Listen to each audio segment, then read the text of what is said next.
What's up, everybody? It's JWMaher from Why We Love Horror, and that's Aaron Brooks from Why We Love Horror. How's it going? Going well. Yeah, excited to be here for 102 overall. It is 102, and you know what? I've reset everything on my computer, and of course, like I'm mirrored to myself. But I'm gonna power through this, and I'll fix it for next time. But we went to the theater last night to cover I guess it's independent. It's not really like a big studio release. Yeah. We saw Strange Harvest, and we don't do trailers anymore, but that's the poster for the movie.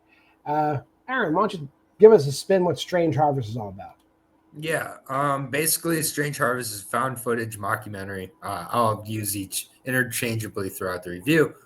Movie about a serial killer known as Mr. Shiny. Starts, I believe, in the 90s, takes a 10-15 year break, comes back, and basically it goes about the last few years of his kind of reign, I guess, as he's trying to transit to wherever, like the universe, the cosmos. There's a lot of different kind of elements of horror, I think, throughout this one. It's not just kind of straight up a serial killer true crime. That's where I think resides as its foundation, but there's some different avenues it goes, and I was really surprised by this one. I'd say this is it's a true crime mockumentary serial killer kind of doc, but it flirts with supernatural.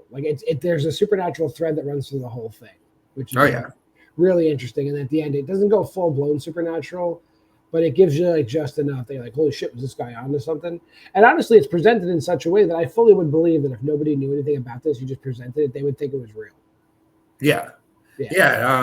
No, it really does a great job. I think that from pretty early on, I knew this was going to be a pretty high quality found footage mockumentary. Some of the best ones in this genre are Mungo, but the difference with this from Mungo, which I think is the best mockumentary, is this one's not trying to go the emotional route exactly. It's going almost just a Dateline straight up procedural route, but it's just giving you the facts. Here are the facts, nonstop deluge of facts. But it's going a little further because it does show you a little bit of the parts that maybe in a Dateline episode you just see maybe a still frame of. There's a little more. It goes a little further. It doesn't show any of the murder, or not many of the murders. There's a couple murders that are shown a little bit with shooting somebody or stabbings, but some of the more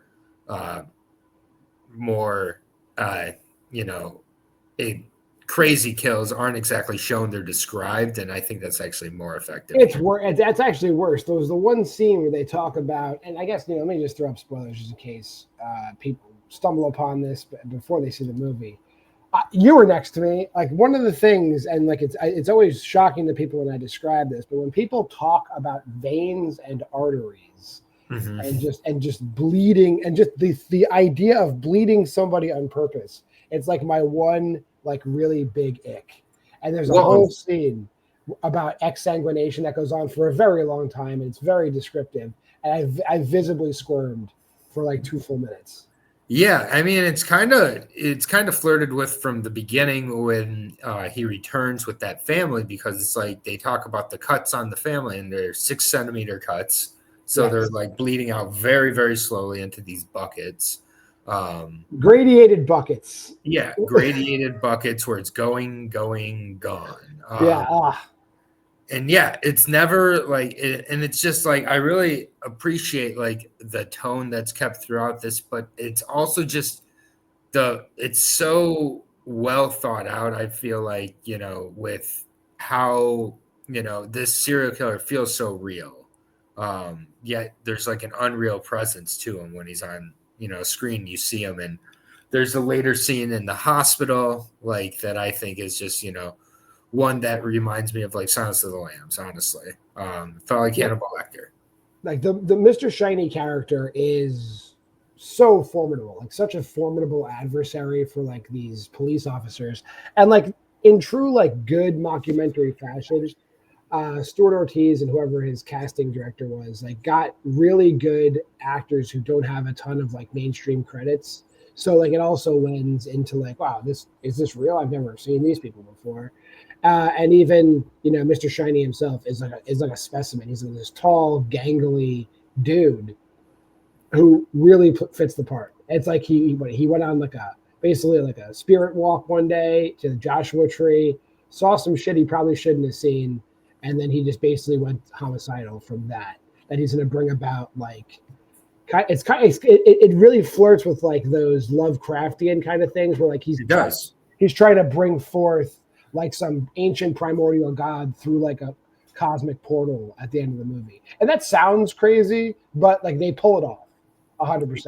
Yeah, I mean, definitely one of the shows, if you've ever watched True Detective season 1, I think that really handles it in a very similar way where it's playing it very straight up, but there's times where it gets very Lovecraftian. There's the point where he shoots the girl in the head, and then he's like looking at her on the bed, and looks like there's tentacles coming out of him with like the feedback. And with the lower budget, I mean, this movie doesn't feel low budget, it feels very highly produced, but it is a lower budget. So as a result, that not in a bad way, they are getting much more creative, I think, at times with how they present things and how they make you scared and wondering about what's going on. After the first family, his next kill is what, the donut shop? The family, and then there's the one where he attacks the couple, he decapitates the lady, Yep. and he burns the guy, and the guy survives. I gotta say, the practical effects are like crazy good. Because then there's also the scene where he kills the guy so he puts barbed wire around the public pool, and he throws the guy in there and has him kills him with leeches over the course of 3 days. And just the practical effects on the body they find are crazy, like insanely detailed to the point that I'm concerned. Yes. Yeah. Yeah, and it stays describing the scene for so long that you start to feel it more. Yeah. You don't need to see any of it. You don't need to see like a quick like jigsaw style or saw style like quick cut so we don't have to do it. Like it's just being described. And again, the two detectives, Phil Rizzo and Terry Apple. Terry Apple was amazing. She like really seemed like a real cop. They both. She seemed like a jaded, like what the fuck kind of like city cop, like really good. Yeah, Peter Zizzo and Terry Apple. Like, and it's like, and honestly, everybody, and Mr. Shiny, just like they all really like gave their all. Stuart Ortiz, I didn't love Grave Encounters, but I know a lot of people like that. I feel this, just like he wrote this, he directed it. Like it's hard not to give it its credit because I feel like it hits every mark it's going for throughout. And you got to figure writing a script like this where it's not really dialogue, it's like descriptive monologues. That script is probably like 4 times the size of a regular script. Yeah, and it probably has so many extra details so that the people who are providing the other characters can sink themselves into it more. And it's just going towards the end of the movie, it's like that the hospital scene where it just keeps finding different ways to outsmart everybody. It's really so fascinating, and then you want to take it to kind of the final scene. Well, then, like when he attacks the family, he kills a member of the family and like kidnaps their baby. Yes, and then takes the baby away. That's going to be a 10th kill to get to transit. Yeah. I think it's 15 total kills. 15 kills over the even because he kills a bunch of people, goes away, has like a tour of the Middle East and Europe, and then comes back and starts killing again. Then he takes the baby to like some national park where actually his first kill was, and it's all coinciding with the time that Mercury, Jupiter, and Saturn are going to create like a triangle in the night sky, and it's also going to create a portal to pull this like. I forget the name of the leech god is going to be basically come and attack Earth.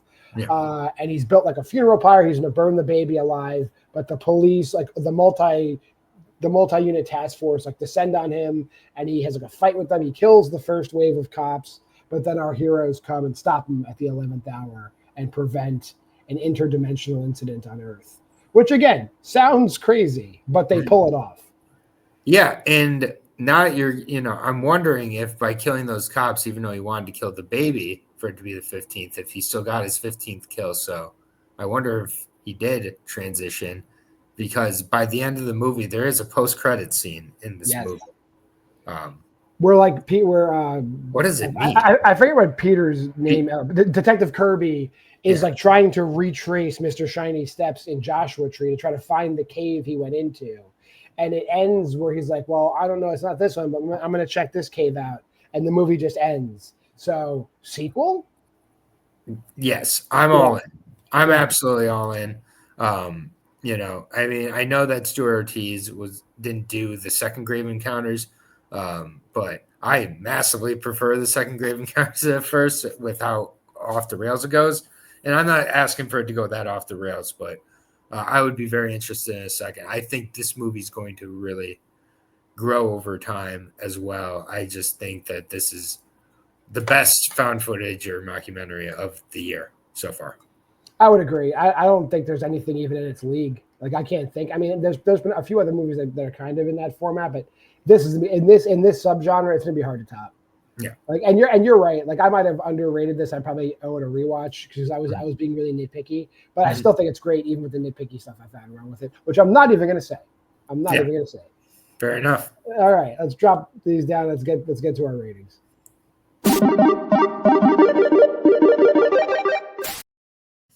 Like I said, I'll go first. I know Aaron's much higher on the movie. I fully expect to appreciate this more and rewatch, see a ton of stuff I missed. I'm at 4. It's a 4 regardless. With all the little tiny things that bother me about it. 4 right now. If I ignore that, it would go way higher. Yeah. I think this is pretty flawless. It hits every mark that it needs to. I was interested from the jump. I'm not even the biggest true crime fan either. If you are a true crime fan, I think this is going to blow your mind even more. This is so well done. 5. Everybody is great in the movie.